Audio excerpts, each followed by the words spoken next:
गुरु जी शुक्राना गुरु जी। ओम नमः शिवाय। शिव जी सदा सहाय। ओम नमः शिवाय। गुरु जी सदा सहाय। संगत जी गुरु जी का अनंत अनंतम शुक्राना, लख लख बार शुक्राना, हर चीज का शुक्राना। जो दिता मेरे सरकार ने उसका शुक्राना, जो नहीं दिया उसका भी शुक्राना। इतने दुख आए उसका शुक्राना, उस दुखों से पार निकाला उसका शुक्राना। सबसे बड़ी बात, दुखों के अंदर किसी के आगे हाथ ना फैलाने पड़े, इसके लिए शुक्राना। संगत जी सबसे बड़ी बात ये होती है जब आपके पास दुख आते हैं, आपको किसी की जरूरत ना पड़े, परमात्मा गुरु जी ने आपके लिए अपने आप रास्ता बना दिया, आपको वो चीज अपने आप दिलवा दी ताकि आपको किसी का आगे मदद के लिए हाथ नहीं फैलाना पड़ा। और संगत जी गुरु जी ने आपको उस चीज के लिए चुन लिया, और संगत गुरु जी ने आपको वो चीज ब्लेस करी, और गुरु जी ने आपको आपको आने वाले कल के लिए मेंटली फिजिकली हर चीज से प्रिपेयर कर दिया। तो आप गुरु जी का शुक्राना करो और मत्था टेको और गुरु जी को कहो आपका बहुत बहुत शुक्राना। और अगले 41 दिन तक यह पार्ट डेली सुनो, क्योंकि इस पार्ट में एक ऐसी ब्लेसिंग्स है जो आप बार बार सुनोगे ना। कम से कम इस पार्ट को आप एक बार नहीं, कम से कम आपको बता रहा हूं, कम से कम 40 बार जरूर सुनना इस पार्ट को, आज वाले पार्ट को। आप खुद देखोगे आपको कुछ एक ऐसी ब्लेसिंग्स प्राप्त होगी महाशिव की, जो गुरु जी ने स्वयं सबको सभी संगत के लिए भेजी है। तो उसे मिस मत करना। जय गुरु जी शुक्राना गुरु जी। ये पाठ को शुरू करते हैं गुरु मंत्र जाप के साथ। ओम नमः शिवाय। शिव जी सदा साय। ओम नमः शिवाय। गुरु जी सदा साय। जय गुरु जी। जय गुरु जी। भगवान शिव का बारात लेकर हिमालय पुरी की ओर प्रस्थान। वर्मा जी कहते हैं कि मुने तदंतर भगवान शंभु ने नंदी आदि सब गणों को अपने साथ हिमाचल पुरी को चलने की प्रसन्नतापूर्वक आज्ञा देते हुए कहा, तुम लोग थोड़े से गणों को यहाँ रखकर शेष सभी लोग मेरे साथ बड़े उत्साह और आनंद से युक्त हो गिरिराज हिमवान के नगर को चलो।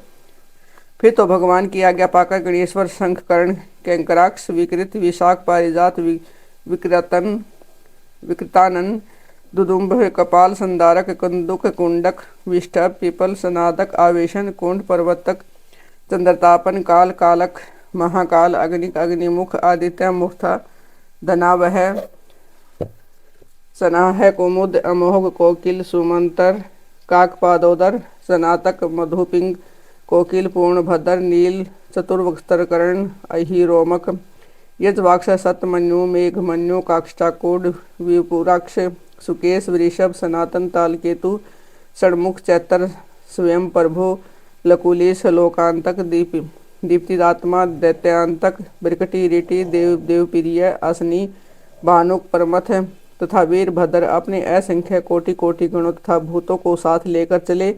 नांदी आदि गणराज असंख्य गणों से घिरे चले तथा अक्षत्रपाल और भैरव भी कोटि कोटि गणों को लेकर उत्सव मनाते हुए प्रेम और उत्साह के साथ चल पड़े। वे सब सहस्त्र हाथों से युक्त थे, सिर पर जटा का मुकुट धारण किए हुए थे। उन सब के मस्तक पर चंद्रमा और गले में नील चिन्ह थे तथा वे सब के सब त्रिनेत्रधारी थे। उन सब ने रुद्राक्ष के आभूषण पहन रखे थे, सभी उत्तम भस्म धारण किए थे और हार, कुंडल, केयूर तथा मुकुट आदि से अलंकृत थे। इस प्रकार देवताओं तथा दूसरे दूसरे गणों को साथ ले भगवान शंकर अपने विवाह के लिए हिमवान के नगर की ओर चले। चंडी देवी रुद्रदेव की बहन बनकर खूब उत्सव मनाती हुई बड़ी प्रसन्नता के साथ वहां आ पहुंची। वे शत्रुओं को अत्यंत भय देने वाली थी। उन्होंने सांपों के आभूषण से अपने को विभूषित कर रखा था।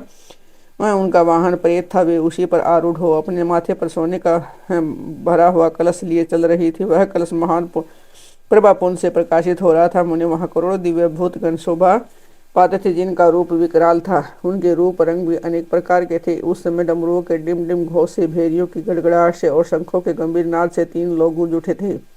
दुदु बिंदियों की ध्वनि से महान कोलाहल हो रहा था। वह जगत का मंगल करता हुआ अमंगल का नाश करता था।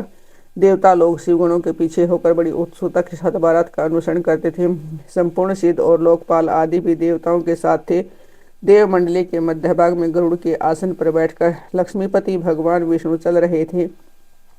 मुने उनके ऊपर महान छत्र तना हुआ था जो उनकी शोभा बढ़ाता था। उन पर चवर डुलाए जा रहे थे और वे अपने गणों से घिरे हुए थे। उनकी शोभाशाली पार्षदों ने उन्हें अपने ढंग से आभूषण आदि के द्वारा विभूषित किया था। इसी प्रकार मैं भी मूर्तिमान वेदों, शास्त्रों, पुराणों, आगमों, सनकादि महासिद्धों, प्रजापतियों, पुत्रों तथा अन्य परिजनों के साथ मार्ग में चलता हुआ बड़ी शोभा पा रहा था और शिव की सेवा में तत्पर था। देवराज इंद्र भी नाना प्रकार के आभूषणों से विभूषित हो ऐरावत हाथी पर आरूढ़ होकर अपने सेना के बीच से चलते हुए अत्यंत सुशोभित हो रहे थे। उस समय बारात के साथ यात्रा करते हुए बहुत से ऋषि भी अपने तेज से प्रकाशित हो रहे थे। वे शिवजी का विवाह देखने के लिए बहुत उत्कंठित थे। साकिनी, यातुधान, बेताल, ब्रह्म, राक्षस, भूत, प्रेत, पिशाच, परपथ, आदि गण तुमरो नाद हाहा और हु आदि श्रेष्ठ गंधर्व था किन्नर भी बड़े हर्ष से भरकर बाजा बजाते हुए चले। संपूर्ण जगन माताएं, सारी देव कन्याएं, गायत्री, सावित्री, लक्ष्मी और अन्य देवांगना ये तथा दूसरी देव पत्नियां जो संपूर्ण जगत की माताएं हैं, शंकर जी का विवाह है यह सोचकर बड़ी प्रसन्नता के साथ उसमें सम्मिलित होने के लिए गई। वेदों, शास्त्रों, सिद्धों और महर्षियों द्वारा जो साक्षात धर्म का स्वरूप कहा गया है तथा जिसकी अंग कांति शुद्ध स्फटिक के समान उज्ज्वल है, वह सर्वांग सुंदर वृषभ भगवान शिव का वाहन है। धर्म वत्सल महादेव जी का उस वृक्ष पर आरूढ़ हो सबके साथ यात्रा करते हुए बड़ी शोभा पा रहे थे। देव ऋषियों के समुदाय उनकी सेवा में उपस्थित थे। उन सब देवताओं और महर्षियों के एकत्रित हुए समुदाय से महेश्वर की बड़ी शोभा हो रही थी। उनका बहुत श्रृंगार किया गया था। वे शिव का पानी ग्रहण करने के लिए हिमालय के भवन को जा रहे थे। नारद इस प्रकार भारत की यात्रा संबंधी उत्तम उत्सव से युक्त शंभु का चरित्र कहा गया। अब हिमालय नगर में जो सुंदर वृत्तांत घटित हुआ उसे सुनो। हिमवान द्वारा शिव की भारत की अगवानी तथा सबका अभिनंदन एवं वंदन। मैनका नारद जी को बुलाकर उनसे भारतीयों का परिचय पाना था। शिव और उनके गुणों को देखकर भय से मूर्छित होना। ब्रह्मा जी कहते हैं कि तदंतर भगवान शिव ने नारद जी को हिमाचल के घर भेजा। वे वहाँ की विलक्षण सजावट देखकर दंग रह गए। विश्वकर्मा ने जो विष्णु, ब्रह्मा आदि समस्त देवताओं तथा नारद आदि ऋषियों की चेतन सी प्रतीत होने वाली मूर्तियां बनाई थी, उन्हें देखकर देव ऋषि नारद चकित हो गए उठे। तत्पश्चात हिमाचल ने देव ऋषि को बारात बुला लाने के लिए भेजा। साथ ही उस बारात की अगवानी के लिए मैनाक आदि पर्वत भी गए। तदनंतर विष्णु आदि देवताओं तक आनंदित हुए अपने गणों के साथ भगवान शिव हिमालय नगर के समीप आसानंद जा पहुंचे। गिरिराज हिमवान ने जब यह सुना कि सर्वव्यापी शंकर मेरे नगर के निकट आ पहुंचे तब उन्हें बड़ी प्रसन्नता हुई। तदनंतर उन्होंने अपना बहुत सा सामान एकत्रित करके पर्वतों और ब्राह्मणों को महादेव जी के साथ वार्तालाप करने के लिए भेजा। स्वयं भी बड़ी भक्ति के साथ वे प्राण प्यारे महेश्वर का दर्शन करने के लिए गए। उस समय उनका हृदय अधिक प्रेम के कारण द्रवित हो रहा था और वे प्रसन्नतापूर्वक अपने सौभाग्य की सराहना करते थे। उस समय समस्त देवताओं की सेना को उपस्थित देख हिमवान को बड़ा विस्मय हुआ और अपने को धन्य मानते हुए उनके सामने गए देवता और पर्वत एक दूसरे से मिलकर बहुत प्रसन्न हुए और अपने आप को कृतकृत्य मानने लगे। महादेव जी को सामने देखकर हिमालय ने उन्हें प्रणाम किया। साथ ही समस्त पर्वतों और ब्राह्मणों ने भी सदाशिव की वंदना की। वे वृषभ पर आरूढ़ थे। उनके मुख पर प्रसन्नता छा रही थी। वे नाना प्रकार के आभूषणों से विभूषित थे और अपने दिव्य अंगों के लावण्य से संपूर्ण दिशाओं को प्रकाशित कर रहे थे। उनका शरीर अंग अत्यंत महीन, नूतन और सुंदर रेशमी वस्त्र से सुशोभित था। उनके मस्तक का मुकुट उत्तम रत्नों से जटित होने के कारण बड़ी शोभा पा रहा था। वे अपनी पावन प्रभा का प्रसार करते हुए हंस रहे थे। उनका प्रत्येक अंग भूषण बने हुए सर्पों से युक्त था। उनकी अंग कांति बड़ी अद्भुत दिखाई देती थी। दिव्य कांति से संपन्न उन महेश्वर की सुरेश्वर गण हाथ में चवर लिए सेवा कर रहे थे। उनके बाएं भाग में भगवान विष्णु थे और दाहिने भाग में मैं था। पीछे देवराज इंद्र थे और अन्य देवता आदि भी पीछे था, अगल बगल में विद्यमान थे। नाना प्रकार के देवता आदि उन लोक कल्याणकारी भगवान शंकर की स्तुति करते जाते थे। उन्होंने स्वेच्छा से ही दिव्य शरीर धारण कर रखा था। वास्तव में वे साक्षात परब्रह्म हैं, परमात्मा सबके ईश्वर। उपासकों को मनोवांछित वर देने वाले, कल्याण में गुणों से युक्त, प्राकृत गुणों से रहित, भक्तों के अधीन रहने वाले, सब पर कृपा करने वाले, प्रकृति और पुरुष से भी विलक्षण था, सच्चिदानंद स्वरूप है। उनके दर्शन के पश्चात हिमवान ने भगवान शिव के वाम भाग में अच्युत हरि का दर्शन किया, जो नाना प्रकार के आभूषणों से विभूषित हो विंता नंदन गरुड़ की पेट पर विराजमान थे। उन्हें भगवान के दाहिने भाग में उन्होंने चार मुखों से युक्त महाशोभाशाली तथा अपने परिवार से युक्त मुझ ब्रह्मा को देखा। भगवान शिव के सदा ही अत्यंत प्रिय इन दोनों देवेश्वरों का दर्शन करके परिवार से गिरिराज ने आदरपूर्वक प्रणाम किया। उसी प्रकार भगवान शिव के पीछे था अगल बगल में खड़े हुए दीप्तिमान देवता आदि को भी देखकर गिरिराज ने उन सब के सामने मस्तक झुकाया।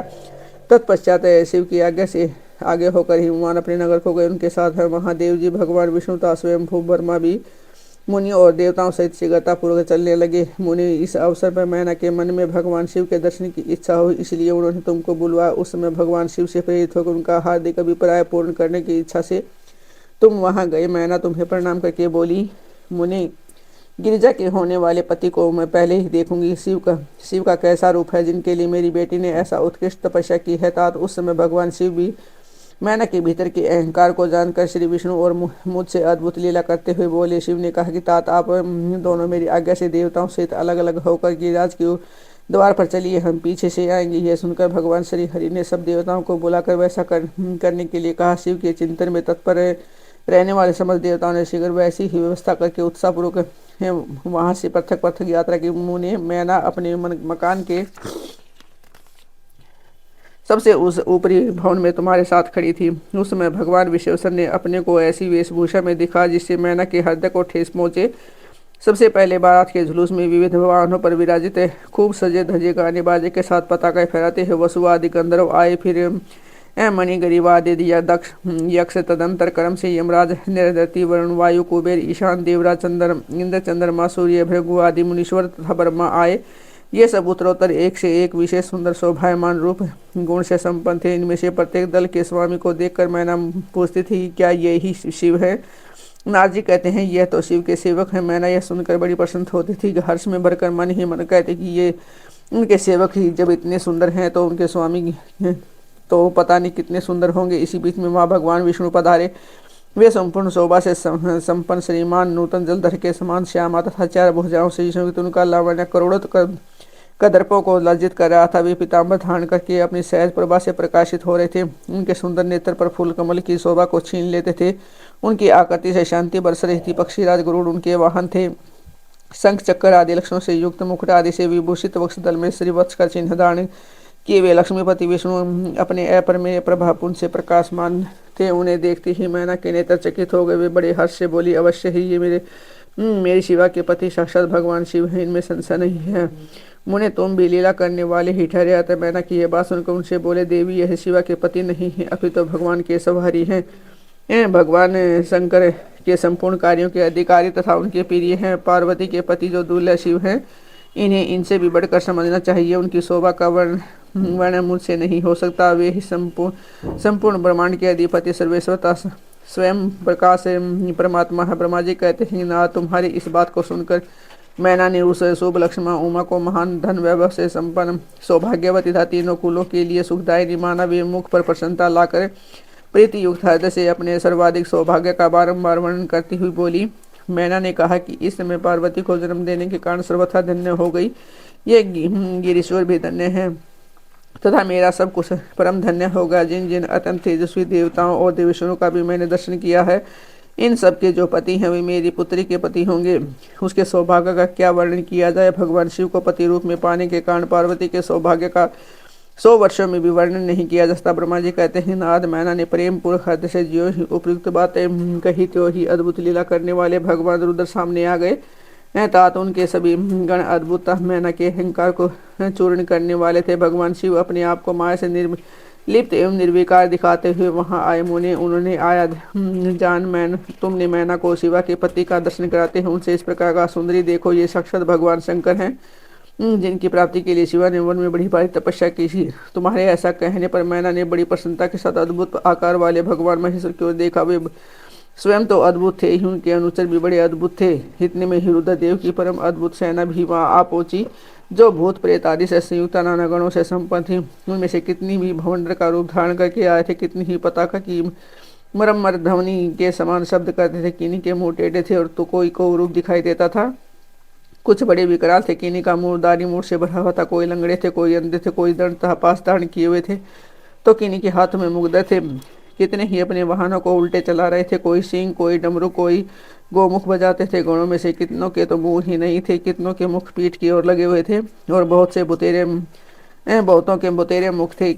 इसी तरह कोई बिना हाथ के थे, किन्हीं के हाथ पर उल्टे लग रहे थे। कितनों के बहुत से हाथ थे, कितने ही नेत्रहीन थे, किन्हीं के बहुत से नेत्र थे, किन्हीं के सिर ही नहीं थी और किन्हीं के बहुत खराब सिर थे, किन्हीं के कान ही नहीं थी और किन्हीं के बहुत से कान थे। इस तरह सभी गण नाना प्रकार की वेशभूषा धारण किए हुए थे। तात वे विकृत आकार वाले अनेक प्रबल गण बड़े वीर और भयंकर थे। उनकी कोई संख्या नहीं थी। मुने तुमने उंगली द्वारा रुद्रगणों को दिखाते हुए मैना से कहा कि वाणी तुम पहले भगवान हर के सेवकों को देखो, फिर उनका भी दर्शन करना। उन असंख्य भूत प्रेतादि गणों को देखकर मैना तत्काल भय से व्याकुल हो गई। उन्हीं के बीच में भगवान शंकर भी थे, जो निर्गुण होते हुए परम गुणवान थे।